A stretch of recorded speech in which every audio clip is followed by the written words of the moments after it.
ஏற்கனவே சொல்லப்பட்ட மகா யோகங்கள் ராகுவினாலே உண்டாகிறதில்லை என்றாலும் 2ஆம் இடத்தில் சுபக்ஷேத்திரத்தில் ராகு இருந்து சுப கிரகத்தோட பார்வை இருந்தால், 2ஆம் பாவாதிபன் சுபனாக இருந்தால், அந்த திசா காலத்தில் ராகுவோட திசா காலத்தில் அவனுக்கு புதையல் கிடைக்கும் என்று ஜோதிஷாஸ்திரத்தில் சொல்லியிருக்காங்க.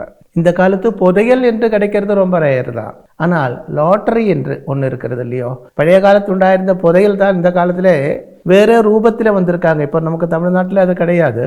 இருந்தாலும் இந்தியாவில் பல இடங்கள்லேயும் இருக்கிறது. கேரளாவிலே எல்லாம் இருக்குது லாட்டரி.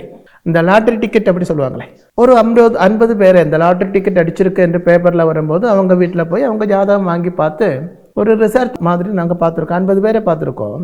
அதில் 37 ஆளுகளுக்கும் இந்த ராகு தசா காலத்தில் தான் இது கிடைச்சிருக்கிறது. அப்போ பாருங்க, ராகு என்றால் பயப்பட வேண்டியது இல்லை என்று சொல்றேன். ஆனால் அதே நேரத்தில் இதே ராகு பெரிய தோஷங்களும் உண்டாக்க வைக்கும்.